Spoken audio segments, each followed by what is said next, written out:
ఈ video voting analysis కి సంబంధించింది ఉంటుంది. సో ఎవరు టాప్ లో ఉన్నారు, ఎవరు బాటమ్ లో ఉన్నారు, ఎవరు ఎలిమినేషన్ కి దగ్గరగా ఉన్నారు అనేది కూడా మాట్లాడేసుకుందాం. నిన్న ఎపిసోడ్ సో తనూజ గారు ఓటింగ్ మీద ఎంత గట్టిగా ప్రభావం చూపించింది అనేది మాట్లాడుకుందాం. సో విన్నర్ రేసులో ఆ అమ్మాయిని ఇంకెంత ముందుకి పుష్ చేసింది అనేది కూడా మాట్లాడుకుందాం. సో సేమ్ అదే జరుగుతున్న టీటీఎఫ్లు ఏవైతే జరుగుతున్నాయో ఆ టాస్కులు సో ఎలిమినేషన్ కి ఎవరిని దగ్గరగా చేస్తున్నాయి అనేది కూడా మాట్లాడుకుందాం. వన్ బై వన్ మాట్లాడుకుందాం, లాస్ట్ వరకు మాట్లాడుకుందాం. Hello all, welcome to our channel. నా పేరు మహేషేంద్ర. కొత్తగా మన ఛానల్ ఎవరు చూస్తుంటే సో లైక్ చేయండి, మన ఛానల్ని సబ్స్క్రైబ్ చేసుకోండి. సో 12,000కి దగ్గర మంది ఉన్నారు, 5 చేసుకుంటే 12,000 అయిపోద్ది. సో 5 మంది పాంచ్. సో నిన్న తనూజ గారి ఓటింగ్ ఆబ్వియస్లీ మొన్న ఎపిసోడ్ చూసిన వాళ్ళకి సో తనూజ గారు ఎండ్ లో కుంటుకుంటూ లోపలికి వెళ్ళి సో తనూజ గారు అక్కడ ప్లాంక్ సో పెట్టి సుమనని సెలెక్ట్ చేసుకోవడం జరిగింది. తన యాంకిల్ క్లియర్ గా తెలుస్తుంది. సో డెమోన్ తన యాంకిల్ ఎంత గట్టిగా పట్టుకున్నాడో సో ఆ అబ్బాయి చేతులు ఎంత గట్టిగా ఉంటారో అందరికీ తెలుసు. సో అలాంటి డెమోన్ పట్టుకున్న తర్వాత ఆ అమ్మాయి కుంటుకుంటూ లోపలికి వెళ్ళడం జరిగింది. సో దాని తర్వాత maybe with in the 2 hours ఆ టాస్క్ డిజైన్ చేయడం జరిగింది. సో ఆ టాస్క్ అప్పటి వరకు కూడా ఫిజికల్ టాస్కులు సో ఇండివిజువల్ టాస్కులు పెడుతున్న బిగ్ బాస్ ఆ అమ్మాయి హెల్త్ కండిషన్, ఆ అమ్మాయి ఫిజికల్ కండిషన్ చూసిన తర్వాత కూడా బిగ్ బాస్ మళ్ళీ అక్కడ సపోర్ట్ టాస్క్ పెట్టి ఒకటే ప్లేస్ లో నిలబడేలాగా చేశాడు. సో యాంకిల్ పైన ఉన్న అమ్మాయి ఒక ప్లేస్ లో 40 నిమిషాల నుంచి 50 నిమిషాల పైన ఎట్టే స్ట్రెచ్ నిలబడడం అనేది మామూలు విషయం కాదు. దానికి తోడు సో సంచాలక్ మూడ్ ఎలా ఉంది అంటే సంచాలక్ కూడా సో ఫస్ట్ బర్నీ గారినే పిలిపించారు. ఆ అమ్మాయి ఫిజికల్ గా కొంచెం స్ట్రెయిన్ అయ్యింది, కాలు బాగాలేదు. అయినా కూడా బర్నీ గారు వస్తే ఇక్కడ సుమనకే సపోర్ట్ చేస్తారని తెలిసినా కూడా సంచాలక్ గా ఉన్న సంజన గారు సో ఆ అమ్మాయిని ఫస్ట్ బర్నీ గారినే పిలిపించారు. అలా ఉంటుంది అనమాట సిచ్యువేషన్. అన్ని ఎదుర్కొని ఆ అమ్మాయి చాలా కష్టపడి 40 నిమిషాల దాకా నిలబడి ఇంకా 40 నిమిషాల తర్వాత తన వల్ల కాక ఆ కాలు నొప్పి వల్ల సో తను వదిలేసింది. సో మొత్తం ఎపిసోడ్ చూసిన వ్యక్తులు నిన్న కానీ మొన్న కానీ ఎపిసోడ్ చూసినప్పుడు ఏం ఆడిందిరా ఆ పిల్ల, ఆడ పులిరా అని అనుకొని ఉంటారు. సో అనుకున్న అమ్మాయి అనుకోనుండి కామ్గా ఉంటారా, ఓటింగ్లు గట్టిగేస్తారు. ఎందుకంటే విన్నింగ్ రేసులో ఉన్న అమ్మాయి కదా. సో విన్నర్ రేసులో లేకపోయింటే సిచ్యువేషన్స్ వేరేలాగుంటే విన్నర్ రేసులో ఉన్న అమ్మాయికి ఓటింగ్ ఎలా పడుతుంది, సో ఎలా పుష్ చేస్తారు వాళ్ళ ఫ్యాన్ పేజెస్ అవ్వచ్చు, వాళ్ళ పిఆర్ టీమ్స్ అవ్వచ్చు, చూస్తున్న న్యూట్రల్ ఆడియన్స్ అవ్వచ్చు. ఒక ఆడపిల్ల ముందు రోజు కాలు బాగాలేకుండా కుంటుకుంటూ లోపలికి వెళ్ళిన అమ్మాయి మళ్ళీ సేమ్ అదే రోజు లేట్ నైట్ మళ్ళీ టాస్క్ పెట్టాడు అంటే ఫిజికల్ టాస్క్, అందులో అంత గట్టిగా ఫిజికల్ టాస్క్, ఒకటే చోట నిలబడాలి, వేరే వాళ్ళు సపోర్ట్ చేయాలి, బజర్ మోగాలి, ఒకటే ప్లేస్ అటు ఇటు కదలకుండా ఉండాలి. సో ఇలాంటి టాస్క్ పెట్టి ఆ అమ్మాయిని బిగ్ బాస్ అది టెస్ట్ చేయడం అనేది మామూలు విషయం కాదు అసలు. అది మేము నెగిటివ్ ప్రోమోలు మాత్రమే కట్ చేస్తాము, తనూజకి ఫ్యామిలీ వచ్చింది కాబట్టి ఏదో ఆ రోజు పాజిటివ్ ప్రోమో కట్ చేసాము అని చెప్పుకుంటూ so weak by week every week ఆ అమ్మాయిని చిన్నదానికైనా కానీ గట్టిగానే తిడతాడు, క్వశ్చన్ చేస్తాడు మా హోస్ట్ అని క్లియర్ గా బిగ్ బాస్ మేనేజ్మెంట్ కూడా క్లియర్ గా అక్కడ చెప్పిన తర్వాత కూడా ఆ అమ్మాయి కొంచెం కూడా తన ఎఫర్ట్స్ ని తగ్గించకుండా అంతే ఎఫర్ట్స్ మెయింటైన్ చేస్తూ అక్కడ టాస్క్ ఆడింది. సో అది ఎలా ఉందంటే సో ఆడ పులి అక్కడ వేటాడుతున్నప్పుడు ఇక్కడ ఓటింగ్ కూడా అలాగే కోతలాగా వచ్చింది అనమాట. సో తనూజ గారు టాప్ లో ఉన్నారు. తనూజ గారికి సెకండ్ ప్లేస్ కి అసలు సంబంధమే లేదు, ఆ రేంజ్ లో ఉందన్నమాట తనూజ గారు ఓటింగ్. నెక్స్ట్ ప్లేస్ కి వచ్చేసరికి ఎక్కువ పొగిడాను కదా, ఎక్కువ పొగిడినా పర్లేదు, షీ డిజర్వ్స్ ఇట్. నిన్న టాస్క్ కి షీ డిజర్వ్స్ ఇట్, ఓకేనా. సో సెకండ్ ప్లేస్ లోకి వచ్చేసరికి సంజన గారే ఉన్నారు. సో బికాస్ ఆఫ్ సంజన గారికి ఇమాన్యుయల్ ఓటింగ్ ఉంది, సంజన గారు ఓటింగ్ తనకి ఉంది.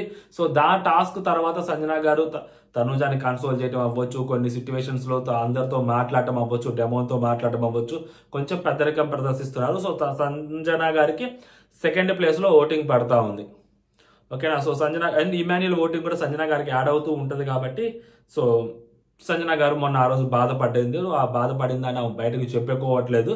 బట్ సంజన గారు కొంచెం అప్పటికి ఇప్పటికి కొంచెం చేంజెస్ ఉన్నాయి, మనసులో పెట్టుకుంటున్నారు కానీ బయటకు చూపించట్లేదు. సో చూపించాల్సిన టైంలోనే చూపిస్తున్నారు. మొన్నటి వరకు ఆన్ ఫేస్ చూపించేసేవారు సంజన గారు, బయటపడిపోయేవాళ్ళు. ఇప్పుడు అలా బయటపడట్లా సంజన గారు, మనసులో పెట్టుకొని గేమ్ ఆడుతున్నారు. సో కొంచెం ఒక ఫ్రంట్ ఫుట్ కాకుండా బ్యాక్ ఫుట్ లో గేమ్ ఆడుతున్నారు అనమాట. సో సంజన గారికి ఓటింగ్ అయితే డీసెంట్ గానే ఉంది. చూడాలి నెక్స్ట్ వీక్ ఏం జరుగుతుంది. అండ్ మూడో ప్లేస్ లోకి వచ్చేసరికి భరణి గారు ఉన్నారు. సో డెమోన్ పవన్ 4వ ప్లేస్ లోకి వచ్చారు. భరణి గారు 3వ ప్లేస్ లో ఉన్నారు. నిన్న టాస్క్లు ఆడిన భరణి గారు మొన్న కూడా గట్టిగానే ఆడారు టాస్క్లు, నిన్న కూడా చాలా గట్టిగానే ఆడారు టాస్క్లు. నిన్న మన డెమోన్ పవన్ తో టాస్క్ గెలుస్తారు భరణి గారు. సో 3వ ప్లేస్ లో భరణి గారు ఉన్నారు. అండ్ ఓటింగ్ కూడా భరణి గారికి బాగానే కొంచెం పుష్ అవుతుంది, కొంచెం వస్తూనే ఉంది భరణి గారికి. అండ్ ఎట్ ప్రెసెంట్ టీటీఎఫ్ లో మిగిలిన వాళ్ళలో సో భరణి గారు, ఇమాన్యుయల్ అండ్ రితు చౌదరి, దాంతో పాటు కళ్యాణ్ ఉన్నారు. సో ఓటింగ్ లో రితు చౌదరి, భరణి గారు ఉన్నారు. నిన్న భరణి గారు టాస్క్ గెలిచారు కాబట్టి ఆ ప్రభావం భరణి గారి మీద కనిపిస్తూ ఉంటుంది. అండ్ 4వ ప్లేస్ లో డెమోన్ ఉన్నాడు. సో డెమోన్ 4వ ప్లేస్ లో ఉండడానికి కారణము సో ఓటింగ్ లో కొంచెం అలా ఓటింగ్ కొంచెంగా తగ్గటము అండ్ లోపల తన కాన్ఫిడెన్స్ కూడా తను కొంచెంగా తగ్గించుకోవడము. నిన్న టాస్క్ కూడా బిగ్ బాస్ కొంచెం కన్ఫ్యూజ్ చేశాడు. అంటే లైక్ ఆ టాస్క్ అయిపోయిన తర్వాత కూడా సో తనూజ గారికి కానీ, సంజన గారికి కానీ, లేదా రితు గారికి కానీ వాళ్ళు మొత్తం పెట్టడానికి టాస్క్ అయిపోయిన తర్వాత కూడా ఒక 2-3 నిమిషాలు టైం పట్టింది వాళ్ళకి. అంటే వేరే ప్లాన్స్ అటు అడ్జస్ట్ చేస్తూ పెట్టారు. సో అది టెక్నికల్ ప్రాబ్లమా, కావాలని బిగ్ బాస్ టీం అలాగే చేశారా, సో తనకు అన్యాయం చేయాలి, భరణి గారిని గెలిపించాలన్నట్టుగా చేశారా అనేది సో మరి నాగార్జున సార్ వీకెండ్ లో తెలియాలి. కానీ బట్ అట్ ప్రెసెంట్ అయితే మాత్రం అది టాస్క్ లాగే కన్సిడర్ చేస్తే సో భరణి గారి చేతిలో డెమోన్ ఓడిపోయాడు. సో ఛాలెంజ్ చేసిన డెమోన్ ఇంకా out of the TTF race అయ్యాడు కాబట్టి సో డెమోన్ ఓటింగ్ మీద ప్రభావం ఉంటుంది. అంటే సో ఖచ్చితంగా డెమోన్ ఓటింగ్ మీద ప్రభావం ఉంటుంది. సో వీకెండ్ లో ఏదైనా జరగవచ్చు. సో ఎలిమినేషన్ లో జోన్ లో ఉన్నట్టే ఇంకా డెమోన్, ఎందుకంటే ఇక్కడి నుంచి పర్ఫార్మెన్స్ చేయడానికి డెమోన్కి ఏం ఉండదు, ఇంకా అయిపోయింది. సో ఈ రోజు ఎపిసోడ్ లో కూడా డెమోన్ది ఏమీ లేదు, నిన్నటితోనే అయిపోయింది డెమోన్ది. సో మరి ఈ రోజు ఎపిసోడ్ లో డెమోన్ది ఏమి ఉండదు కాబట్టి అంతే ఇంకా. అండ్ నెక్స్ట్ వచ్చేసరికి సో 5th ప్లేస్ లో సుమన్ శెట్టి అన్న, 6th ప్లేస్ లో రితు చౌదరి, 5th ప్లేస్ లో రితు చౌదరి, 6th ప్లేస్ లో సుమన్ శెట్టి అన్న. వీళ్ళిద్దరి మధ్య ఓటింగ్ అలాగా ఉంది. సో నిన్న సుమన్ శెట్టి అన్న ఎఫర్ట్స్ చాలా గట్టిగానే కనిపించాయి. అఫ్ కోర్స్ తనూజ గారికి కొంచెం ఆ ప్రెషర్ ఉంది, ఆ పెయిన్ ఉంది, వాటర్ ఎక్కువ ఉన్నాయి. బట్ సుమన్ అన్న ఎఫర్ట్స్ ని 1% కూడా తగ్గించడానికి వీలు లేకుండా సుమన్ అన్న కూడా అంతే గట్టిగా ఆడారు. బికాస్ ఆఫ్ ఇప్పటి వరకు సుమన్ అన్న మనం ఆ టాస్క్ లో ఆ రేంజ్ పర్ఫార్మెన్స్ సుమన్ అన్న ఎప్పుడు చూడలేదు కాబట్టి సుమన్ అన్న పర్ఫార్మెన్స్ మనం గట్టిగానే చూసాము. దాని తర్వాత కళ్యాణ్ డెమోన్ తో ఆడుతున్నప్పుడు కూడా చాలా గట్టిగా ఆడాడు. ఫిజికల్ గా వాళ్ళు వస్తున్నప్పుడు కూడా సుమన్ అన్నే ముందు ఫిజికల్ గా అటు ఇటు దొల్లటము, ఆపుకోవడము, తను హోల్డ్ చేసుకోవడము, తను ప్రొటెక్ట్ చేసుకోవడము, చాలా యాక్టివ్ గానే కనిపించాడు సుమన్ అన్న. నిన్న నైట్ జరిగిన టాస్క్ లో సో సుమన్ అన్న అవుట్ ఆఫ్ ద రేస్ అయిపోయాడు. సో కళ్యాణ్ సుమన్ అన్నతో ఛాలెంజ్ చేస్తారు, దాంట్లో out of the race Suman అన్న వెళ్ళిపోయారు. సో కాబట్టి సుమన్ అన్న ఇప్పుడు కూడా ఈ రోజు గురువారం రోజు, శుక్రవారం రోజు సుమన్ అన్న ఓటింగ్ లో ఉండడు. సుమన్ అన్న టీటీఎఫ్ గెలిచేదానికి ఛాన్స్ కూడా లేదు కాబట్టి సుమన్ అన్న కూడా డేంజర్ జోన్ లోనే ఉన్నాడు. ఓకేనా, స్టిల్ సుమన్ అన్న danger zone. Last but not least Ritu Chaudhary. So first game ఆడింది రితు చౌదరి. దాని తర్వాత మళ్ళీ నిన్న పెయింటింగ్ టాస్క్ ఆడింది రితు చౌదరి. మీరు ప్రోమోలో చూస్తుంటే భరణి గారు కొంచెం కారు అడ్డం పెట్టడము, ఆ అమ్మాయిని ఆపటము, ఇలాంటివి కూడా కొన్ని భరణి గారు చేశారు. మీరు ఆ ప్రోమోలో చూస్తుంటే మనకి లైవ్ లో కూడా అంత గట్టిగా చూపించలేదు, కానీ బట్ లైవ్ లో తను చాలా కష్టపడింది, చాలా గట్టిగానే పెయింట్ వేయాలని చేసింది. ఇద్దరు అబ్బాయిలతో కొంచెం గట్టిగానే ఫైట్ చేసింది రితు చౌదరి. సో మేబీ ఆ ఎఫర్ట్స్ కూడా కనిపిస్తాయి మనకి ఎపిసోడ్ లో.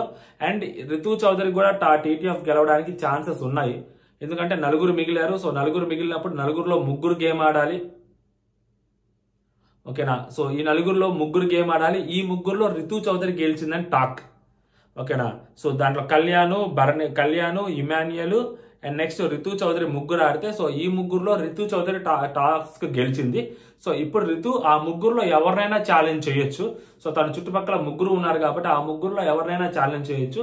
సో ఆ ఛాలెంజ్ చేసిన రితు గెలిచి ఉండుంటే, సో రితు టాస్క్ లో కానీ ఉండుంటే మాత్రం టీటీఎఫ్ కి చాలా దగ్గరగా వెళ్తున్నట్టే. సో ఆ అమ్మాయి టీటీఎఫ్ కి చాలా దగ్గరగా వెళ్తుంది అంటే ఎలిమినేషన్ కి చాలా దూరంగా వస్తున్నట్టే లెక్క. అదర్వైజ్ తను కూడా ఎలిమినేషన్ కే ఉన్నట్టే లెక్క. భరణి గారు అయినా కానీ లేకుంటే సో మన రితు అయినా కానీ టీటీఎఫ్ గెలిస్తే మాత్రం కంప్లీట్ గా లెక్కలు మారిపోతాయి. సో ఎటువంటి సిట్యువేషన్ ఏ రకంగా చూసుకున్నా కూడా సో సుమన్ అన్న టీటీఎఫ్ గెలవలేదు కాబట్టి సో ఖచ్చితంగా సుమన్ అన్న అక్కడ కనిపిస్తా ఉన్నాడు ఎలిమినేషన్ జోన్ లో. సో సుమన్ అన్న కాదు ఇంకా లేదు, సుమన్ అన్న ఎఫర్ట్స్ మనం కన్సిడరేషన్ లోకి తీసుకోవాలి, సుమన్ అన్నకి బీభత్సమైన ఓట్లు పడతాయంటే సో రితు చౌదరి కూడా టీటీఎఫ్ లోంచి ఓడిపోవాలి.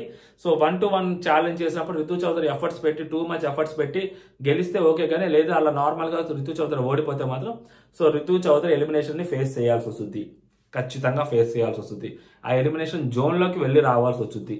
సో కాబట్టి రితు చౌదరి ఆల్రెడీ ఒక టాస్క్ గెలిచింది. ఇప్పుడు తను ఎవరైతే ఛాలెంజ్ చేస్తుందో ఆ టాస్క్ ఇంటెన్సిటీని బట్టి సో రితు చౌదరి సేవ్ అయ్యే అవకాశం ఉంది. ఈవెన్ తో రితు చౌదరి గెలిచింది అనుకో ఇంకా నెక్స్ట్ లెవెల్ రితు చౌదరి ఈ వీక్ సేవ్ అయిపోయినట్టే. సో సుమనన్న ఈ వీక్ ఎలిమినేట్ అవ్వడానికి సిద్ధంగా ఉండొచ్చు.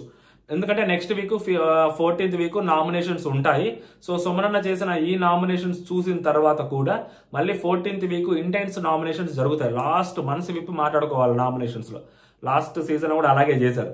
సో అలాంటి నామినేషన్స్ ఉంటున్నప్పుడు మరి సుమనన్నని ఉంచుతారా అంటే సో ఏ పాయింట్ లో చూసుకున్నా కానీ సుమనన్నకి ఉంచడానికి ఎక్కడ కరెక్ట్ గా అనిపించదు నామినేషన్స్ పరంగా చూస్తే. ఎందుకంటే నెక్స్ట్ వీక్ ఇంకా నామినేషన్స్ ఉంటుంది, టాస్క్లు అవి పెద్ద పిచ్చ లైట్. సో నామినేషన్స్ హైలైట్ అవ్వాలి. సో హైలైట్ అవ్వాలంటే ఈ వీక్ నామినేషన్స్ లో సుమనన్న పర్ఫార్మెన్స్ చూసాం కదా మనం. సో దాంతోపాటు డెమోన్ పర్ఫార్మెన్స్ కూడా చూసాం కానీ సో డెమోన్కి గట్టిగా క్లాస్ పడిద్దిలేండి. ఈ నామినేషన్స్ నవ్వుతూ చేయటము, ఇమాన్యుయల్ దగ్గర మళ్ళీ నవ్వటము, చేసేసానని చెప్పి మళ్ళీ వెనక్కి తీసుకో, ఇలాంటి కొంచెం నామినేషన్స్ లో పరంగా సో డెమోన్కి కొంచెం షెంటే పడిద్ది. సో కొంచెం డెమోన్ అలర్ట్ అవుతాడు. సో నెక్స్ట్ వీక్ ఇంకొంచెం గట్టి నామినేషన్స్, ఇంటెన్స్ నామినేషన్స్ డెమోన్ చేయడానికి ఛాన్సెస్ ఉంటాయి. కాబట్టి సో ఎటు చూసుకున్నా కూడా మన సుమనన్నే కనిపిస్తా ఉన్నాడు ఎలిమినేషన్ లో. మరి రితు పర్ఫార్మెన్సెస్ బట్టి సో సుమనన్న రితు అనేది తెలుస్తుంది అనమాట. సో ఇది ఓటింగ్ అనాలిసిస్. సో ఎవరు ఎలిమినేట్ అవుతారు అనేది మీరు కామెంట్ చేయండి, ఎవరికి ఓటేసారు అనేది మీరు కామెంట్ చేయండి. కళ్యాణ్ ఫ్యాన్స్ ఖాళీగా ఉన్నారు కదా నాన్న బంగారం, ఏం చేస్తున్నారు? ఇమాన్యుయల్ ఫ్యాన్స్ అంటే ఓకే వేస్తున్నారు అక్కడ సంజన గారికి వితౌట్ డీవియేషన్. మీరు ఏం చేస్తున్నారు ఖాళీగా ఉండి? ఓట్లు వేస్తున్నారా? చేస్తున్నారా? యూట్యూబ్ పోల్స్లో ఓట్లు వేయడం కదా, హాట్స్టార్లో ఓట్లు వేస్తున్నారా? మీరు వేస్తే ఎవరికి వేస్తున్నారు అనేది కామెంట్ కొట్టండి, తెలియాలి కదా. సో ఫ్యాన్స్కి అలర్ట్ అవుతారు. ఓకేనా? ఓట్లు వేయండి, ఎవరికి వేస్తారో కామెంట్ కొట్టండి. జై హింద్.